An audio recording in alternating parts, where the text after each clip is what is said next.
कलयुग में भी आप जैसे सन्मति महावीर हैं तो मैं भी चंदन वाला बन करके खड़ी हो सकती हूँ। ध्यान रखना। जब एक चंदन वाला के कष्ट हरना थे तो महावीर जंगल से उठकर कारागृह में पहुंच गए, और आज महावीर मेरा कष्टों में है तो ये चंदन वाला खड़ी होगी। कल आप मुझे दीक्षा दीजिए और पड़गहन करिए। ध्यान रखना महाराज, आप बड़े खुश हो रहे हैं कि मैंने आपसे कहा कि अपनी वसीयत लिखो। लिखना चाहिए, मैं भी समर्थन करता हूं, लेकिन वसीयत में क्या लिखते हो तुम? ये मकान तुम्हारा, ये जमीन, इतना पैसा बैंक में, इतना जेवर लॉकर में रखा है, कितना कितना रखा बताना जरा। महाराज क्यों हमारी पूरी धज्जियां उड़ाने को तैयार हो? रखा रहने दो जितना रखा है, और अभी दिवाली तक तो कोई बताएगा ही नहीं कितना रखा है, नहीं तो महाराज निकलवा लेंगे। ध्यान रखना, बहुत होशियार हो तुम लोग, सोचना है।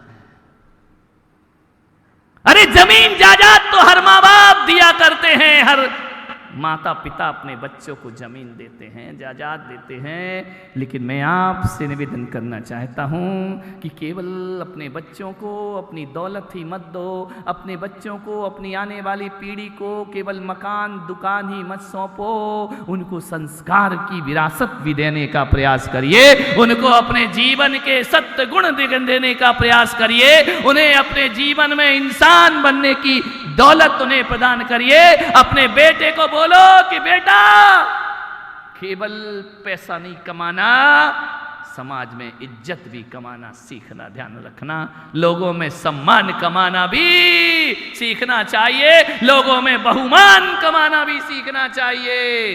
अकेले नोट कमाने से कुछ नहीं होता। ऐसा जीवन बनाओ, ऐसा जीवन बनाओ, ऐसा जीवन बना लो तुम अपना कि तुम्हें बड़े गर्व से लोग कहें कि हम उनके वंशज हैं। मैं पुलक सागर गर्व से कहता हूं, मैं आरिका देवमती का वंशज हूं। ध्यान रखिए, उनके वंश में पैदा हुआ हूं। मालूम है, पिंडरई एक छोटा सा गांव है, 150 घर की समाज है। आपके यहां तो 500 घर की समाज है, 150 घर की समाज, और 150 घर में मालूम है 30 लोग मोक्ष मार्ग पर निकले हुए हैं। ध्यान रखना, मुनि हैं, आरिका हैं, आचार्य हैं। प्रज्ञा सागर महाराज पिंडरई के हैं, ध्यान रखना। जय सागर महाराज, वारीसेन महाराज, आदर्श सागर महाराज, ये सब पिंडरई जैसे गांव के हैं। ध्यान रखिए। आरिकाएं, आचार्य विद्यासागर जी संघ की जितनी आरिकाएं हैं उनमें 8-10 तो हमारे गांव की आरिकाएं हैं। ध्यान रखना, 25-30 तो ब्रह्मचारिणियां हैं जो मोक्ष मार्ग पर लगी हुई हैं। आचार्य विद्यासागर जी महाराज जब पिंडरई जैसी छोटी नगरी में पहुंचते हैं, उसको देखते कि हर घर में व्रती है, हर घर में त्यागी मौजूद है। एक एक घर में एक एक नहीं, खुद मेरे परिवार में 5 लोग सन्यासी है। ध्यान रखना, 5 होड़ लग गई सन्यास लेने की। आचार्य विद्यासागर जी महाराज ने उस नगरी को अपनी जुबान से व्रती नगरी का दर्जा प्रदान किया। ये व्रतियों की नगरी है, ये त्यागियों की नगरी है। सबसे पहली आरिका बनने का सौभाग्य देवमती माता जी को मिला। सबसे पहली आरिका बनी उस गांव की, उसके बाद सन्यासी बनने की होड़ लग जाया करती है। ध्यान रखना, ऐसा सन्यासियों का गांव तुम्हारा ऋषभदेव भगवान का गांव है, वो दीक्षार्थियों का गांव है। ध्यान रखना, सोचना है आपको, रग रग में जहां सन्यास भरा जाता है, हर घर में व्रती मिलेगा, हर घर में प्रतिमाधारी मिलेगा। कभी भी कोई मुनि महाराज चले जाएं, हर घर में शुद्ध भोजन बना करता है। ध्यान रखिए, ऐसी नगरी में हम सब ने जन्म लेकर हमारा सौभाग्य को हमने जागृत किया है। ध्यान रखिए, सोचना है आपको, छोटे से गांव में इतने त्यागी व्रती, ध्यान रखना, इतना सन्यास नगर, वहां ऋषभदेव जैसा हरा मार्बल नहीं निकला करता है। ध्यान रखना, ग्रेनाइट नहीं निकला करता है। वहां से यदि निकलते हैं तो मुनि महाराज निकलते हैं, आरिका माताएं निकला करती हैं, वो तपश्चर्या में अपना स्थान दर्जा ऊंचा किया करती हैं। जननी जन्मभूमस्य स्वर्गादपि गरीयसी, मेरी जननी और मेरी जन्मभूमि इस स्वर्ग से भी महान थी। ध्यान रखना, मान्य। सोचना है क्या देंगे आप अपनी पीढ़ी को, क्या सौंप करके जाएंगे? वही रात्रि भोजन, वही अभक्ष आलू प्याज खाना, ये सौंप के जाओगे? बूढ़े बूढ़े नहीं छोड़ रहे हैं, जय हो तुम्हारी। मैं दौलत की वसीयत की बात नहीं कर रहा हूं, मैं आचरण की वसीयत की बात कर रहा हूं। धन्यवाद। सोचना है आपको क्या सौंपोगे आप? एक जगह मेरे प्रवचन चल रहे थे, इंदौर में मेरा चातुर्मास था। मेरे प्रवचन को सुनने के लिए एक बेटी का पिता आता था। उसने मेरा प्रवचन सुना, उसके अंदर तक गया, आंखों में आंसू भरे, मेरे पास आया, महाराज आज आपने भीतर से झंझोड़ दिया मुझे। मैंने कहा कौन हो तुम? बोले मैं जैन हूं, कभी मंदिर नहीं जाता, कभी भगवान का अभिषेक नहीं करता, मैं कभी किसी मुनि को आहार नहीं दिए मैंने कहा अच्छा, कभी स्वाध्याय नहीं? वो तो एक दिन रास्ते से गुजर रहा था कि माइक पर आपकी आवाज पड़ी, मेरे पैर ठिठक गए। मैंने सोचा कि अच्छा बोलते हैं, चलो सुनता हूं प्रवचन जाकर। महाराज एक दिन क्या आया, उस दिन से फिर अपने को रोक नहीं पाया, और आज आपने जो प्रवचन दिया है मेरे मन के अंदर उतर गया। महाराज मैं आज से संकल्प करता हूं गलत जिंदगी नहीं जीऊंगा, ध्यान रखना। न झूठ बोलूंगा, न रिश्वत लूंगा, न गलत काम करूंगा। तो मैंने कहा अभी तक ये सब करते थे क्या? बोले सब करता था, रिश्वत भी लेता था, सब कुछ करता था। मैंने कभी रात्रि में भोजन भी नहीं छोड़ा है, मुझे मंदिर पसंद भी नहीं है, लेकिन ना जाने आपकी वाणी से क्या मुझे लगा कि जीवन को सार्थक करना चाहिए। उस आदमी ने सब कुछ नियम ले लिए। 5 साल बाद वो आदमी मेरे पास आया। मैंने कहा तुम वही हो ना? बोले हाँ। वो मेरे चरणों में सिर रखकर इतना रोया, इतना रोया, इतना रोया। मैंने कहा हुआ क्या? बोले महाराज 5 साल में मैंने बहुत कुछ सहन किया, मैंने बेईमानी की कमाई बंद कर दी, नंबर 2 की कमाई बंद कर दी, मैंने धर्म करना शुरू कर दिया, सब कुछ कर दिया। मोहल्ले वाले परेशान हो गए कि यार क्या कर रहा है तू? बोले मैं ऐसा जीवन हो गया, मैंने नियम ले लिया, मैं बच्चों को डांटूंगा नहीं, पत्नी से झगड़ा नहीं करूंगा, मैं बिल्कुल सात्विक जीवन जीऊंगा, साधारण जीवन जीऊंगा। मैंने आलू नहीं खाए, मैंने प्याज नहीं खाए, रात्रि भोजन छोड़ दिया, सब कुछ त्याग है, मैं संत पुरुष जैसा जीवन जीने लगा। ध्यान रखना, ज्यादा सुधर जाओ तो परेशानी है। बीवियां कहती अब मैं क्या करूं, कभी ढाबे में खाने का मन होता है, ये तो बाबा बना जा रहा है। ध्यान रखना, आजकल ये मामला है, लड़का ज्यादा सुधर जाए ना तो लड़कियां शादी नहीं करती हैं। देखा मैंने शहरों में, एक लड़का था बहुत अच्छा, रात्रि में भोजन नहीं कर रहा, धर्म ध्यान कर रहा, मंदिर जा रहा, अच्छा पैकेज है, देखने गया लड़की को, ध्यान रखना 20-25 लाख का पैकेज। लड़की ने शादी रिजेक्ट कर दी। बोले क्यों? बोली रात में नहीं खाता। दत्त तेरे की संस्कार। बोली रात में नहीं खाएगा तो इससे शादी करके मैं करूंगी क्या? ऐसे ऐसे लोग भी हैं धरती पर। उसने कहा कि महाराज मुझे सब लोगों ने बहुत कुछ बोला, लेकिन आज मैं बहुत खुश हूं, बहुत खुश हूं महाराज।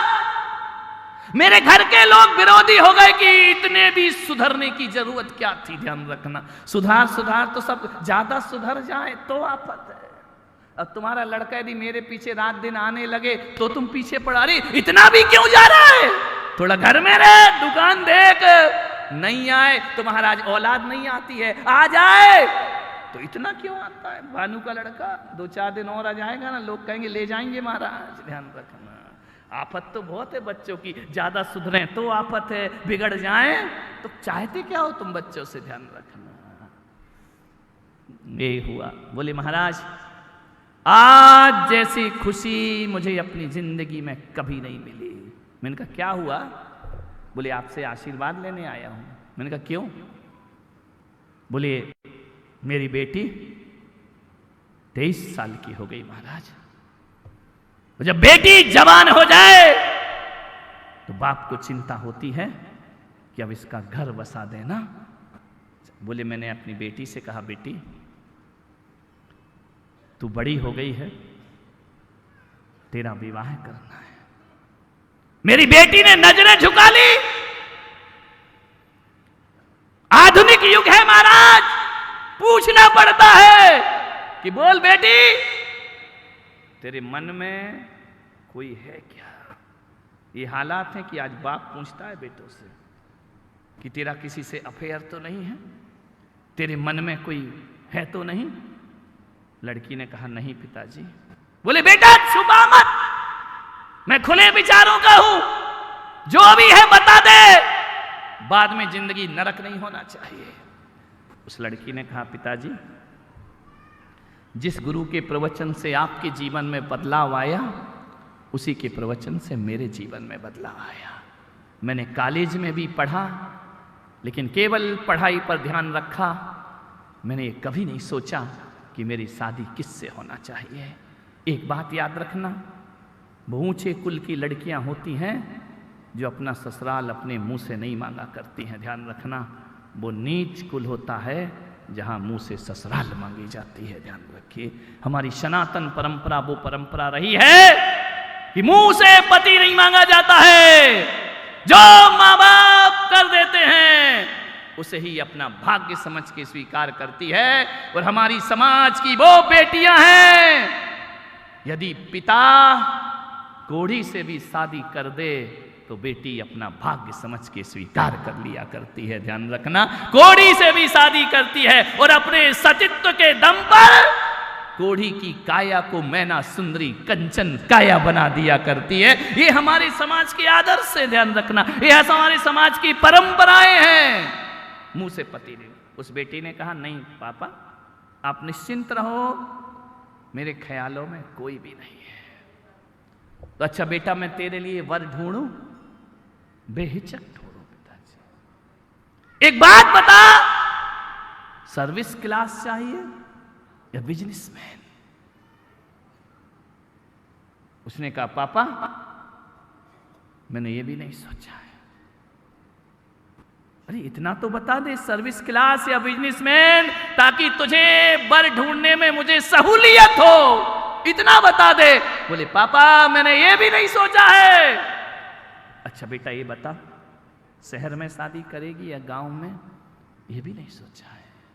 कैसी बेटी रही होगी वो, ये भी नहीं सोचा कि शहर या गांव। बेटा एक बात बता, गरीब के घर जाएगी या अमीर के? बोले ये भी मेरा विषय नहीं है। पिता ने सोचा, कुछ भी नहीं सोचा। बोले बेटा कुछ तो बता एक लाचार बाप को कि तुझे कैसा वर ढूंढ कर लाऊं मैं। उसने कहा पापा यदि आप मजबूर कर रहे हैं तो मैं बताती हूं मुझे कैसा पति पसंद है। बोले कैसा? बोल बेटा। इंजीनियर, डॉक्टर, वकील, सीए, एमबीए, कौन चाहिए तुझे बोल, उससे तेरा विवाह कराऊंगा। मालूम है उस लड़की ने कहा कि पापा न सीए चाहिए, न वकील चाहिए, न डॉक्टर चाहिए, न इंजीनियर चाहिए, न बिजनेसमैन चाहिए, न गांव चाहिए, न शहर चाहिए। मैं आपसे इतना कहती हूं मेरी शादी उस लड़के से करना जिसका नेचर मेरे पापा जैसा हो। ध्यान रखिए, उस लड़के से मैं शादी करने को तैयार हूं जिसका नेचर पापा जैसा हो, जिसका आचरण आपके जैसा हो, जिसका व्यवहार आपके जैसा हो। आंख भर आई उस बाप की, वह रोते हुए मेरे पास आया कि महाराज आज मुझे लगता है कि दौलत कमाता तो वो सुख ना मिलता। आज मैं दुनिया की नजरों में आदर्श बन पाया या नहीं बन पाया, अपने बच्चों की नजरों में आदर्श बन करके जी रहा हूं। मेरा स्वभाव मेरे बच्चों को पसंद है। ध्यान रखना, आज मेरी जिंदगी सार्थक हो गई। मेरी बेटी कहती है कि आपके जैसा नेचर होना चाहिए। 5 साल पहले मेरा वो नेचर था कि बच्चे मुझसे परेशान थे, लेकिन प्रवचन के बाद मैंने जिंदगी बदली। आज बच्चे कह रहे हैं मेरे पापा जैसा मुझे पति चाहिए। मैं आपसे निवेदन करता हूं ऋषभ देव वालों, क्या तुम्हारी औलाद कह सकती है कि मेरे पापा जैसा मुझे पति चाहिए? क्या तुम्हारी औलाद कह सकती है कि जो बहू मेरे घर आएगी, जिससे मेरी शादी हो, उसका नेचर मेरी मम्मी जैसा होना चाहिए? नहीं कह सकती मेरे भाई, ध्यान रखना, क्योंकि तुमने अपना वैसा नेचर बनाया ही नहीं है। ध्यान रखना, एक बेटा कह सकता है कि मेरी पत्नी का नेचर मेरी माँ के लगाव में भले कह दे, लेकिन व्यवहार से तो नहीं कहा जाता है। मैं ऋषभ देव वालों से निवेदन करना चाहता हूं कि ऐसा जीवन बनाओ, ऐसा जीवन बनाओ कि ध्यान रखो तुम्हारी औलाद दुनिया की नजरों में साल दुपट्टे ओढ़ने से कुछ नहीं होता मेरे भाई। यहाँ बड़े बड़े मोमेंटो बटोरने से कुछ नहीं होता मेरे भाई। ये लाखों रुपए देकर पगड़ी पहनने से कुछ नहीं होता है। सारी दुनिया में इज्जत कमाओ और घर में इज्जत ना हो तो किस काम का वो सम्मान है और किस काम का वो। आदमी अपने घरों में इज्जत खो चुका है। तुम्हारा व्यवहार ऐसा हो गया है कि तुम्हारे घरों में तुम्हारा सम्मान नहीं बचा है। ध्यान रखना, पति पत्नी के बीच सम्मान नहीं है। पति कहता है पत्नी 7 जन्म के बाद है, पत्नी कहती आखिरी जन्म समझो। ध्यान रखना, ये हालात हैं हमारे देश के। व्यवहार अच्छे नहीं है आपके, ध्यान रखिए। व्यवहार अच्छे बनाओ, बहुत अच्छे, कि तुम्हारे लिए तुम्हारे बच्चे तुम्हें अपना आदर्श मानते हो। मैं पुलक सागर कहता हूं कि भगवान जब तक मुझे मोक्ष ना हो, जब तक मैं मुक्ति को ना पाऊं, आरिका देवमती के वंश में पैदा होता रहूं। ध्यान रखिए, ताकि वो सन्यास की विरासत हमें सौंपती रहे, मोक्ष के रास्ते हमें बताते रहे। ध्यान रखिए, अपना व्यवहार बदलो। व्यवहार नहीं बदला तो घर में आप आदर्श के पात्र नहीं बन सकते हैं। 2 ही लोग दुनिया में याद किए जाते हैं, 2 लोग बस, 2 लोग दुनिया में याद किए जाते हैं। एक तो वो जो कुछ लिख कर जाते हैं, लिख कर गए, वो दुनिया में याद की। जिनसेन आचार्य, समंत्रभद्र आचार्य, कुंद कुंद आचार्य, जिन्होंने धर्म के 84 ग्रंथ लिख दिए। आज भी सारी दुनिया कहती है मंगलम भगवान वीरो, मंगलम गौतम गढ़ी, और मंगलम कुंद कुंदाद्यो जैन धर्मोस्तु। कुंद कुंदाचार्य ने लिखा है, ध्यान रखना, बहुत लिखा है, 84 पाहुड़ लिखे उन्होंने, ध्यान रखिए।